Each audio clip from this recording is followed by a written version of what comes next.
لله نحمده ونستعينه ونستغفره ونؤمن به ونتوكل عليه ونعوذ بالله من شرور أنفسنا ومن سيئات أعمالنا من يهده الله فلا مضل له ومن يضلله فلا هادي له ونشهد أن لا إله إلا الله وحده لا شريك له ونشهد أن سيدنا ومولانا محمدا عبده ورسوله صلى الله عليه وعلى آله وأصحابه وأزواجه وذرياته وسلم تسليما كثيرا كثيرا.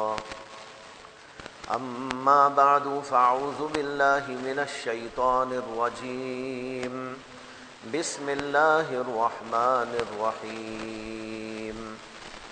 يا أيها الذين آمنوا اذكروا الله ذكرا كثيرا وسبحوه بكرة وأصيلا.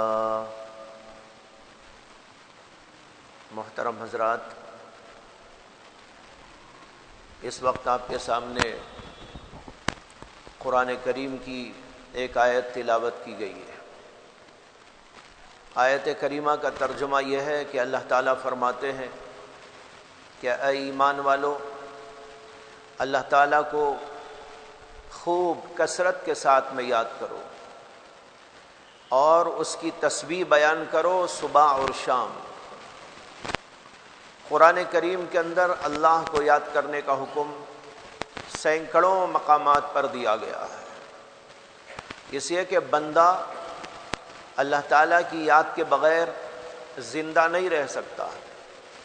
اللہ تبارک و تعالیٰ چاہتے ہیں کہ اس کے بندے اللہ کو یاد کرتے رہیں، کھاتے ہوئے بھی یاد کریں، پیتے ہوئے بھی یاد کریں، سوتے ہوئے بھی یاد کریں، اٹھتے ہوئے بھی یاد کریں، کاروبار کے موقع پر بھی یاد کریں، بیوی بچوں میں ہوں تو بھی یاد کریں، تنہائی میں ہوں تو بھی یاد کریں، صبح بھی یاد کریں، شام بھی یاد کریں. ہر وقت یاد کرتے رہیں اللہ کو اور اس کا نام جپتے رہیں. زبان پر بھی اللہ کا نام ہو، دل کے اندر بھی اللہ کا خیال ہو. یہ ہے اللہ کا حکم، یا ایھا الذین آمنوا اذکروا اللہ ذکرا کثیرا، کہ اے ایمان والو اللہ تعالیٰ کو خوب کثرت کے ساتھ میں یاد کرو. ایک تو ہے کبھی کبھی یاد کر لینا اور ایک ہے کثرت کے ساتھ میں یاد کرنا. کبھی کبھی یاد کر لینا یہ تو منافقین بھی کرتے تھے. خود قرآن میں اللہ تعالیٰ نے فرمایا ہے منافقین کے بارے میں کہ منافقین اللہ کو بہت کم یاد کرتے ہیں. اس سے معلوم ہوا کہ مومن اللہ کو کثرت کے ساتھ میں یاد کرتا ہے. اور ایک جگہ پر اللہ تعالیٰ نے اچھے لوگوں کا اور عقل مند لوگوں کا ذکر کرتے ہوئے فرمایا ہے کہ الذین یذکرون اللہ قیاما وقعودا وعلی جنوبہم، یہ اللہ کے بندے اللہ کو یاد کرتے ہیں، اپنے رب کو یاد کرتے ہیں. کیسا یاد کرتے ہیں؟ بیٹھے ہوئے بھی، کھڑے ہوئے بھی، لیٹے ہوئے بھی. کھڑے ہیں تب بھی اللہ کو نہیں بھولتے، بیٹھے ہیں تو بھی اللہ کو نہیں بھولتے، سوتے ہیں تو بھی اللہ کو نہیں بھولتے. ہر وقت اللہ کو یاد کرتے رہتے ہیں. اور اس کا بڑا آسان طریقہ یہ ہے، ایک آدمی اللہ کو خوب کثرت کے ساتھ یاد کرنا چاہتا ہو، یاد رکھنا چاہتا ہو، تو اس کا بڑا بہترین طریقہ یہ ہے کہ آدمی سنتوں کی پابندی کرے اور ہر موقع کی جو دعائیں محمد عربی صلی اللہ علیہ وسلم نے تلقین کی ہیں، بیان کی ہیں، تعلیم دی، ان دعاؤں کا اہتمام کرے. مثلا ایک آدمی کھانے بیٹھا، کھانا کھاتے ہوئے دعا پڑھتے ہیں، اس میں اللہ کا نام آتا ہے. اور کھانا کھاتے ہوئے اللہ کے نبی علیہ السلام کا معمول تھا، اللہ کو یاد کرتے تھے. اللہم لک الحمد، اللہم لک الشکر، اے اللہ تیری ہی تعریف ہے، اے اللہ تیرا ہی شکر ہے. اور جب کھانا ختم ہو کر کھانا سے فارغ ہوتے ہیں تب بھی اللہ کو یاد کرتے ہیں اور اللہ کا شکر ادا کرتے ہیں۔ تمام تعریفیں اللہ کے لیے ہیں جس نے ہمیں کھانا کھلایا، پانی پلایا اور مسلمان بنایا۔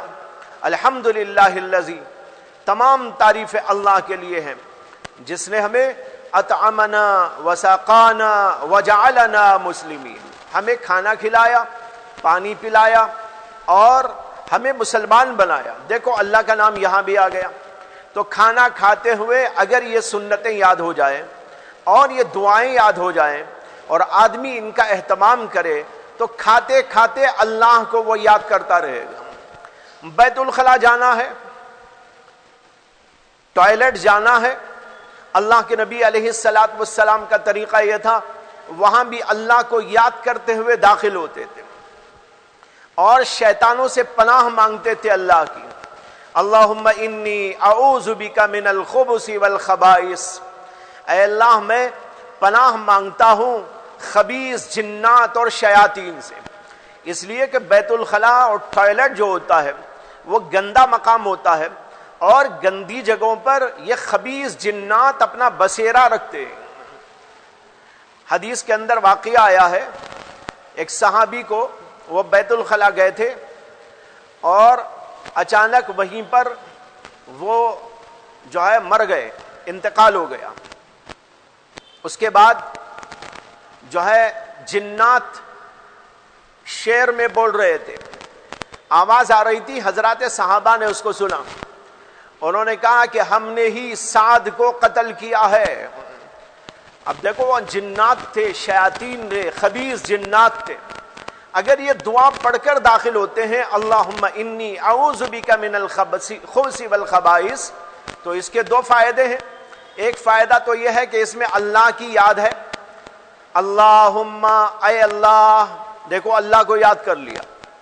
دوسرا فائدہ یہ ہے کہ اس کے اندر اللہ سے پناہ مانگی گئی ہے، اے اللہ میں پناہ مانگتا ہوں خبیث جنات اور شیاطین سے، مرد ہوں ان میں سے تو ان سے بھی اور ان میں عورتیں ہیں تو ان سے بھی میں پناہ مانگتا ہوں۔ اب پناہ مانگ کر جاتا ہے تو وہ آدمی اللہ کی پناہ میں آ جاتا ہے، جو آدمی اللہ کی پناہ میں آ جاتا ہے تو وہ ان خبیثوں جنات اور شیاطین سے محفوظ ہو جاتا ہے۔ یہ فائدہ ہوا اس کا۔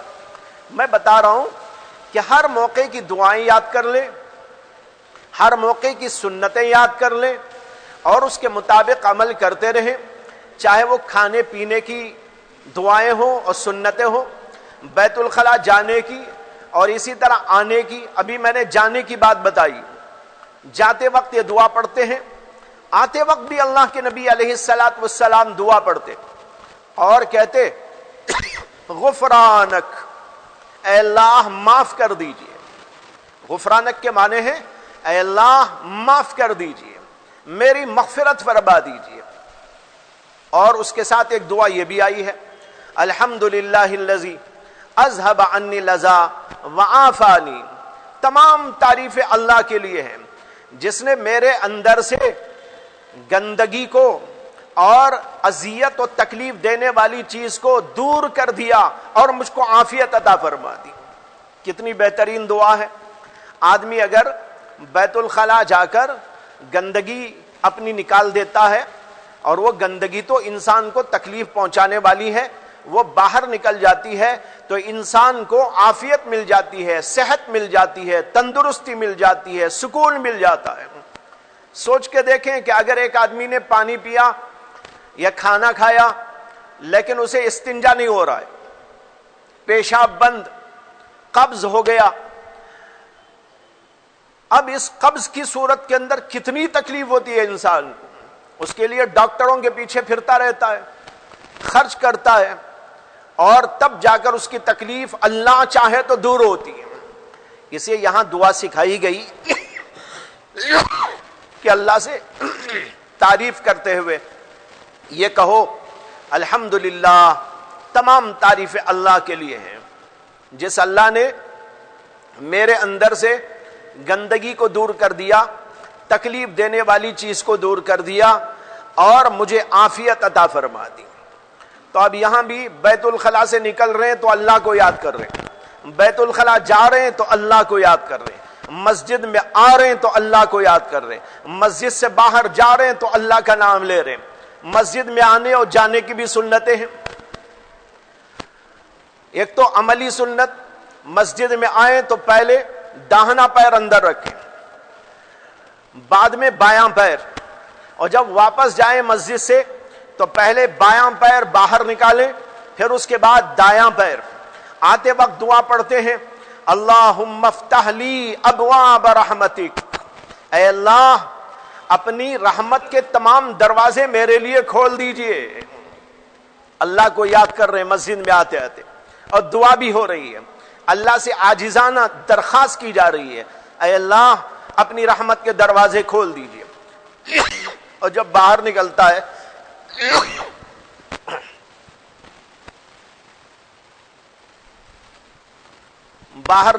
ہے تب بھی دعا پڑھتا ہے، اور دعا پڑھنا چاہیے۔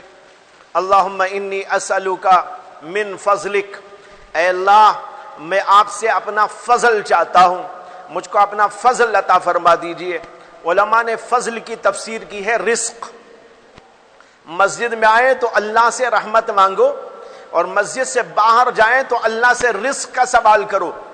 فضل کہتے ہیں رزق کو، اسی لیے یہ بھی آیا قرآن میں، جب جمعہ کی نماز پڑھ لیں فانتشروا فی الارض وابتغوا من فضل اللہ، زمین میں پھیل جاؤ اور اللہ کے رزق کو تلاش کرو، یعنی اللہ نے جو تمہارے لیے راستے بنائے ہیں رزق تلاش کرنے کے، حلال ذریعے بنائے ہیں، ان کے اندر لگ جاؤ، کاروبار میں لگ جاؤ، ملازمت میں ہے تو ملازمت میں لگ جاؤ، اور کوئی صنعت و حرفت اور پیشہ ہے تو اس کے اندر لگ جاؤ، اس طرح اللہ کے رزق کو تلاش کرو۔ تو بتانا یہ ہے بھائیو کہ نبی اکرم صلی اللہ علیہ وسلم کی ہر موقع کی سنتیں اور ہر موقع کی دعائیں اگر ہم کو یاد ہو جائیں اور اس کے مطابق ہم روز کام کرتے رہیں تو اللہ کا ذکر کثرت کے ساتھ میں ہونے لگے گا۔ سوتے ہوئے، اٹھتے ہوئے، چلتے ہوئے، آتے ہوئے، جاتے ہوئے، ہر موقع پر اللہ کا نام لیتے رہیں گے، اور اس طریقے پر ہماری زندگی کے اندر اللہ کا ذکر داخل ہو جائے گا۔ اللہ نے اس کا مطالبہ ہم سے کیا ہے، اللہ ہم سب کو عمل کی توفیق عطا فرمائے۔ وآخر دعوانا